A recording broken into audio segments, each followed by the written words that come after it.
Ron is hungry. He's told 7,000 people here and 100,000 people around the world that he's hungry.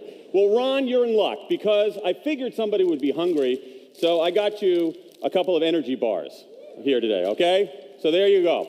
Lucky you, Ron. Now, we'll get those to you in a minute. But what we've seen there, ladies and gentlemen, is a motivation, right?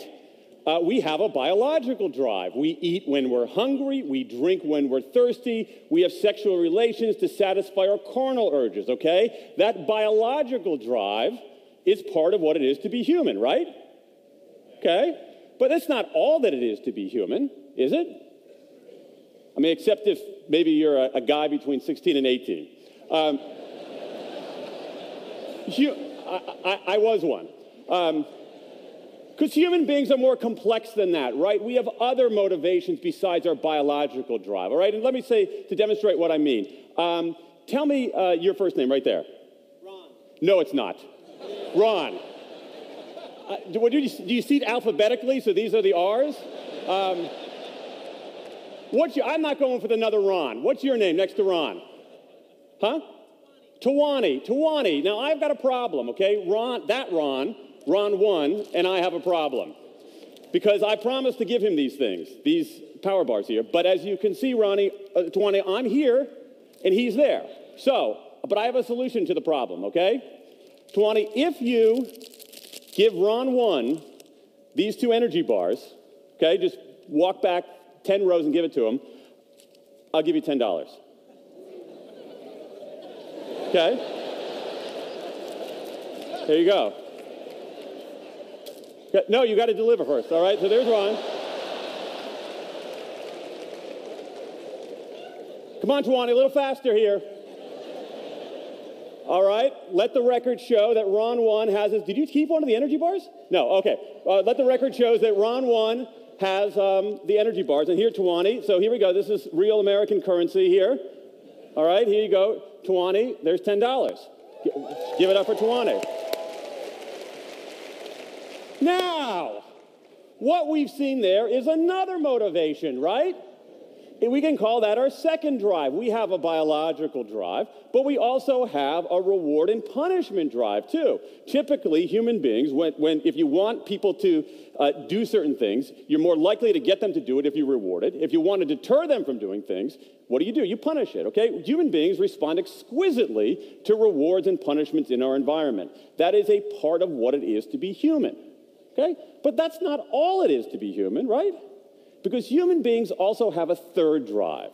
We do things because they're interesting. We do things because we like doing them. We do things because they're meaningful. We do things because they contribute to the world. We do things because we are part of something larger than ourselves, right? That third drive is also part of what it is to be human, right?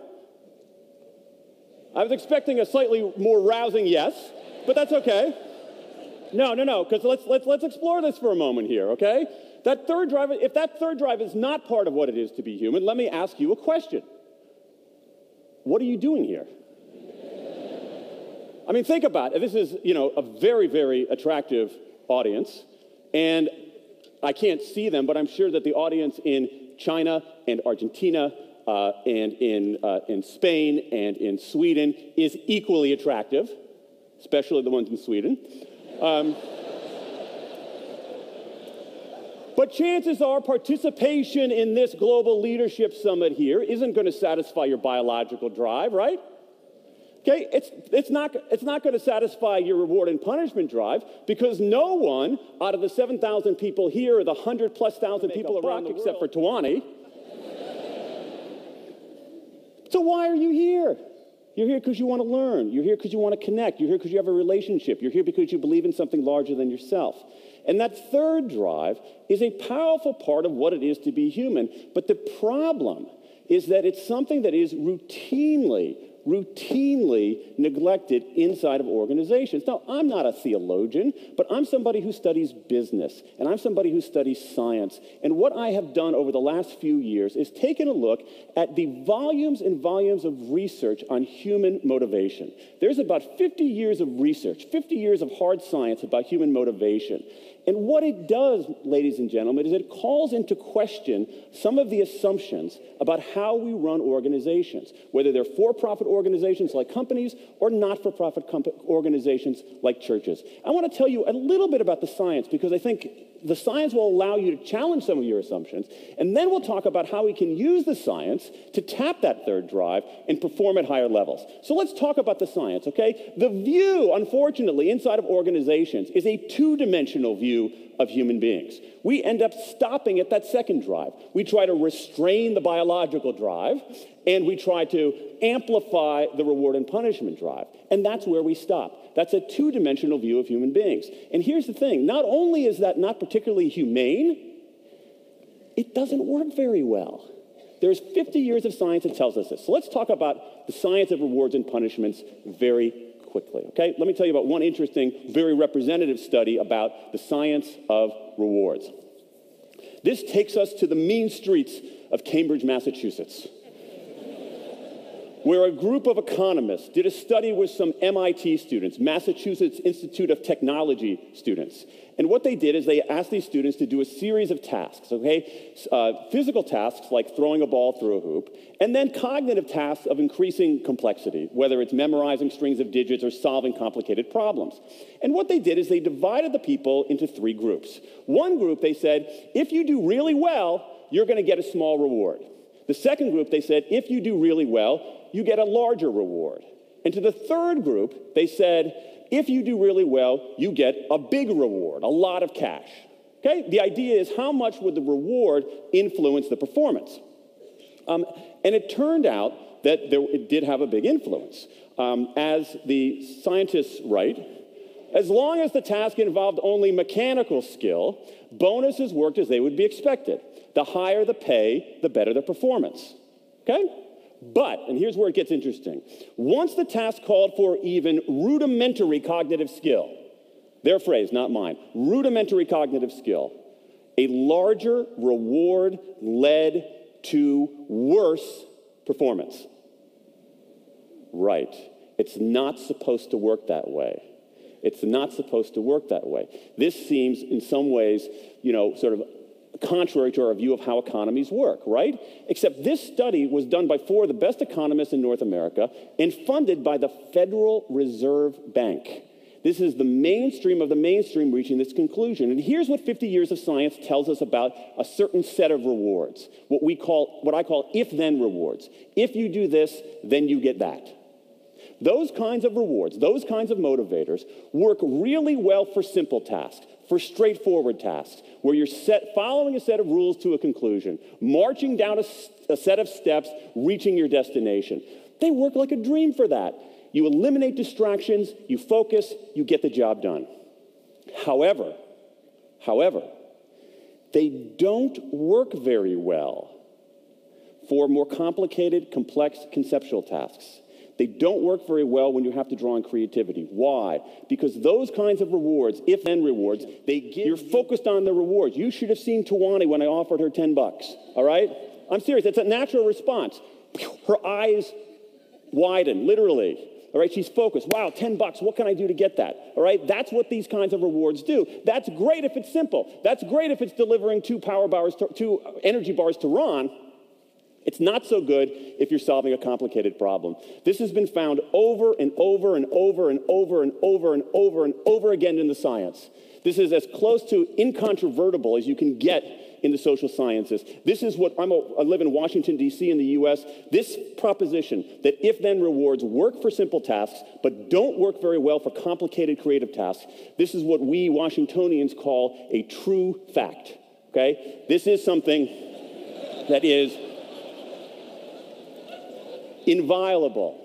And yet, it's routinely ignored. And when in our organizations, when we see these carrots and sticks demonstrably fail before our eyes, when we see these carrots and sticks demonstrably fail before our eyes, we don't say, man, they failed again. Maybe we need a new approach. We say, wow, it failed again. Looks like we need some more carrots. Looks like we need some sharper sticks. And I think it's taking us down a fundamentally wrong path. It's taking us down a fundamentally wrong path.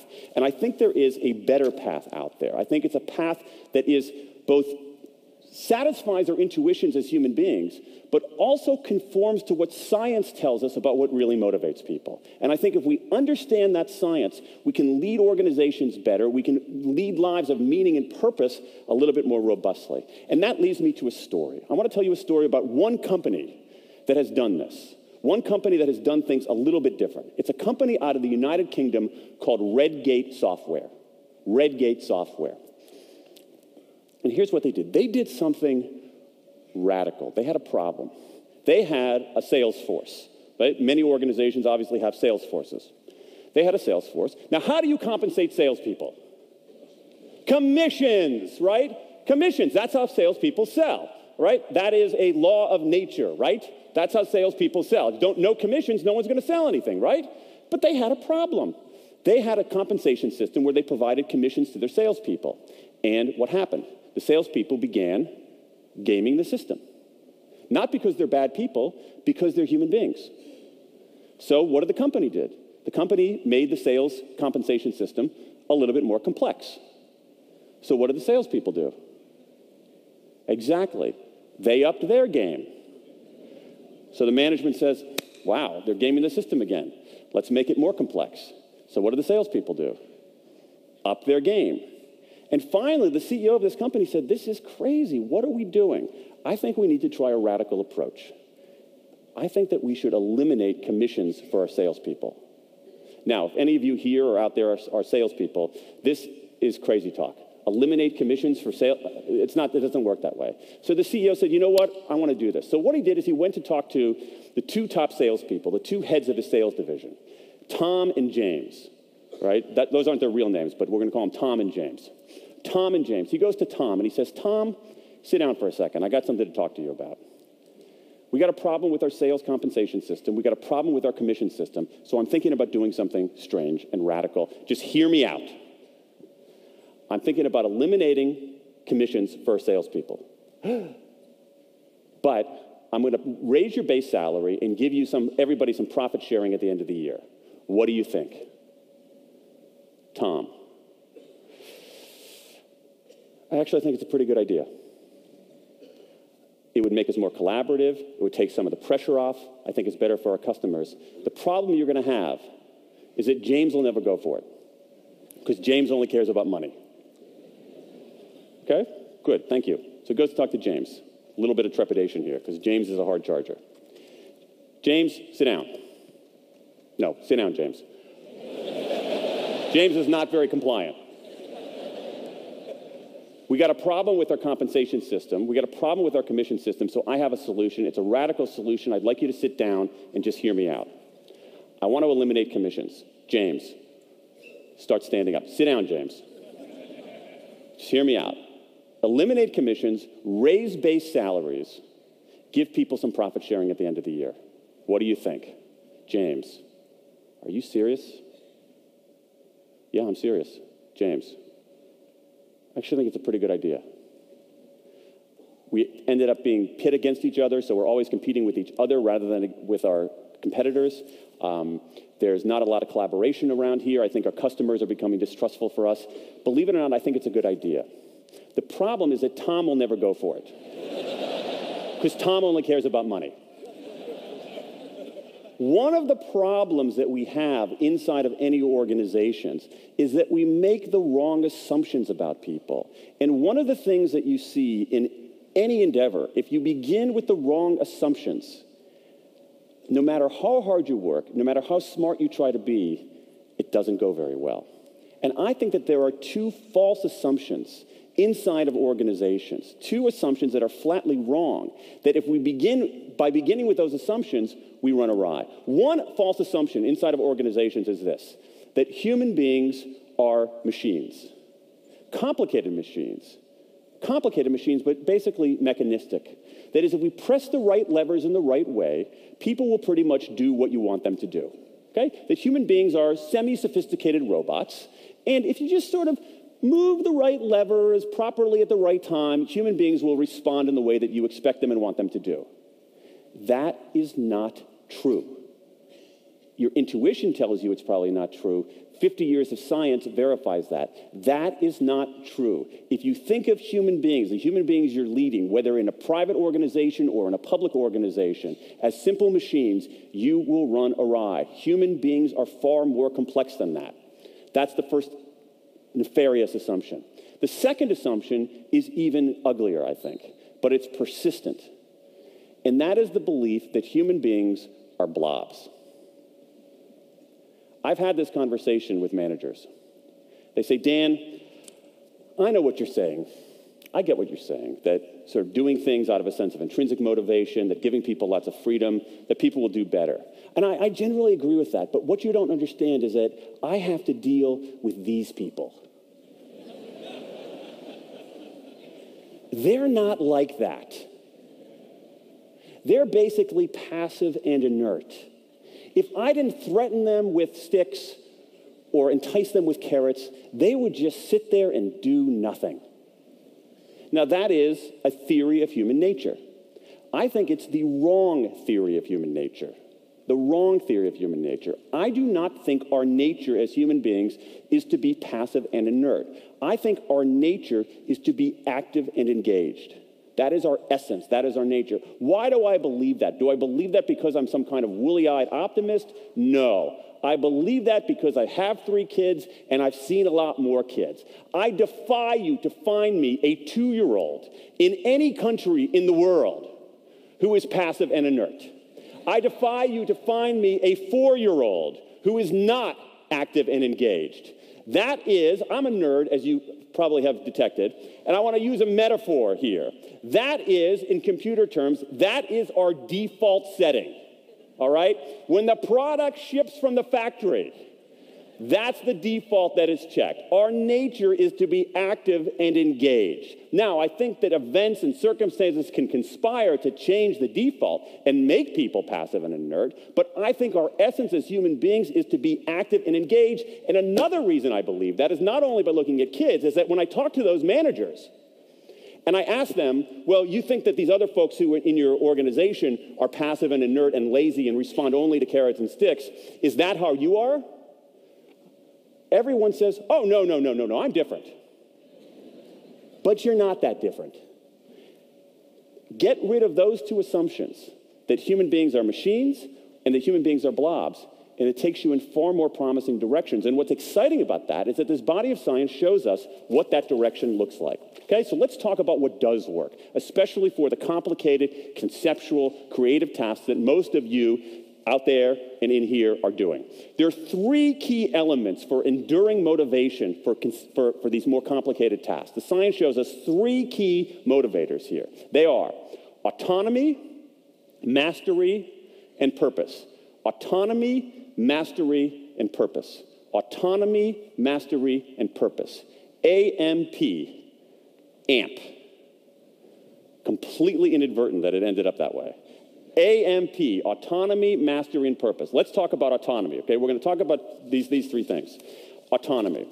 To talk about autonomy as an enduring motivator for things, we need to talk about another concept, another word. We need to talk about the word management. Think about the word management. We sometimes don't consider that word carefully enough. We look at management the way we would look at a river or a tree or a mountain. When you go by a river or a tree or a mountain, you don't stop and say, wow, where did that come from? You just say, oh, it's, for all intents and purposes, it's always been here. That's how we think about management. But management didn't emanate from nature. Management wasn't delivered to us from God.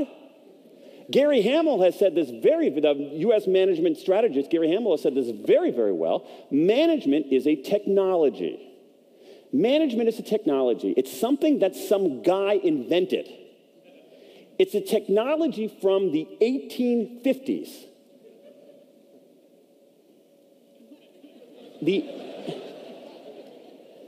How many technologies do we use from the 1850s today? It's an 1850s technology. We might rub off some of the rough edges, but we don't, the telegraph is an 1840s technology, and you could get the smartest minds in the world to take a telegraph for the last 200 plus years or 250 years and build the world's most awesome telegraph, right? It's still a telegraph. I'm still going to text you, not send you a telegram. Management is a technology designed to get compliance. That's what it is for. It is a technology designed to get compliance. But we don't want compliance in our organizations today. Our organizations are too complicated. We want engagement. And management fundamentally does not lead to engagement. Management leads to compliance, but self-direction leads to engagement. Self-direction leads to engagement. And you can ask yourself this question. Ask yourself to think about, or ask somebody to tell you about their best boss. Their best boss. Who's the best boss you ever have? You very rarely see people say, let me tell you about my best boss. She was awesome. She breathed down my neck the whole time. She told me exactly what to do. She gave me no freedom. That's not how human beings engage. We engage through self-direction. And what this means is that in any kind of an organization, but particularly in a church organization or a nonprofit organization, where you don't even have many carrots to give out,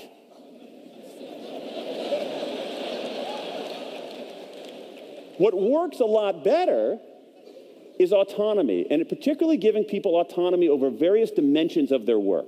Autonomy over their time, autonomy when they do what they do, autonomy over their team, who they do it with, autonomy over their task, what they actually do, and autonomy over their technique, how they do it. Autonomy over those four elements, time, team, task, and technique, that's what leads to engagement. And what's cool is that there actually are some organizations out there that are taking this very radical approach to autonomy and delivering very good results. Let me tell you about some of these examples from around the world because I think they're really interesting and even in their own way exciting. Example one. There's an Australian software company called Atlassian. Okay? They do something really cool. Once a quarter, they say to their software developers on a Thursday afternoon, go work on anything you want as long as it's not part of your regular job. Go work on anything you want as long as it's not part of your regular job. All we ask is that you show what you've created to the rest of the company on Friday afternoon in this kind of fun all-hands meeting. Okay? They call these things FedEx days. Why? Because you have to deliver something overnight.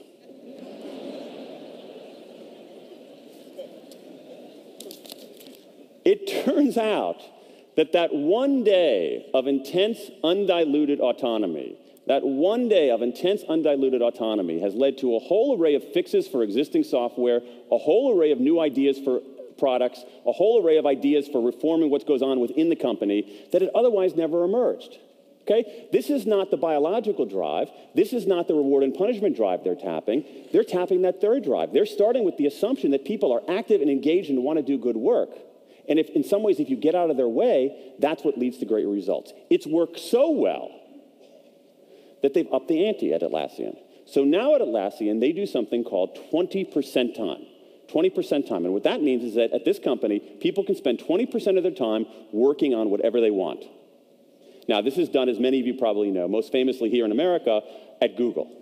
Google has been doing this almost since its inception. And it turns out that it's a pretty smart move on Google's part, because Google is not signing away the intellectual property rights to what's created during that 20% time, which is very shrewd. Has anybody ever today, let's take a little survey of the audience here, has anybody today, or not today, this week used Google News, looked at Google News to check the news? All right, lots of you. Google News is terrifying the newspaper business around the world. Google News, not an official project, a 20% project. Does anybody have a Gmail account by any chance? Wow, everyone has a Gmail account. Gmail, not an official project. Gmail was a 20% project. And if you go into Google and interview the people here, you see things like what Alec Proudfoot says. He says, just about all the good ideas here have bubbled up from 20% time. Sort of makes you wonder what they're doing the other 80%, but still proves the point. So how do you bring this into play, whether it's in your church or in a private sector organization? I think it's difficult, and I actually think you need to go slow. Think about this for a second. Think about, imagine a guy named Fred. Fred works at your company. Fred's been working at your company for 20 years. doing things pretty much the same way for the last 20 years. You can't go into Fred on Monday morning after the long, hey, Fred, how was your weekend? Oh, pretty good. I got something to talk to you about, Fred. What? Get ready, Fred. 20% time, baby. Fred's going to wig out, right? That's too abrupt. That's too much. That's too much. What you need instead, and again in the organizations, is that one of the scholars behind this, the new research in motivation, is a fellow named Richard Ryan at the University of Rochester in New York in the U.S. And Richard Ryan talks about the need for, it's a lovely term, for scaffolding. Okay? If you want people to be more self-directed, it's not an off-on switch. It's a dimmer switch, and you got to provide some scaffolding for people to get there. So what can you do? Well, in your organization or your church, you can try a FedEx Day. Why not? It doesn't cost anything. I think people will knock your socks off with FedEx Days. What I've seen in organizations around the world is that the first time people try a FedEx Day, it's pretty good. The second time they do it, it frickin' rocks. Because you're tapping that third drive. You could even try your own modified version of 20% time, what I would call 20% time with training wheels. So think about this, because I do think that most organizations can't go straight to 20% time. It's too abrupt. But you can do the scaffolding. You can do 20% time with training wheels, or in the UK, they call training wheels stabilizers, all right? 20% time with stabilizers. To me, that sounds like a pharmaceutical, but that's just my American bias. 20% time with training wheels. How would that work? Let's not make it 20% time. Let's call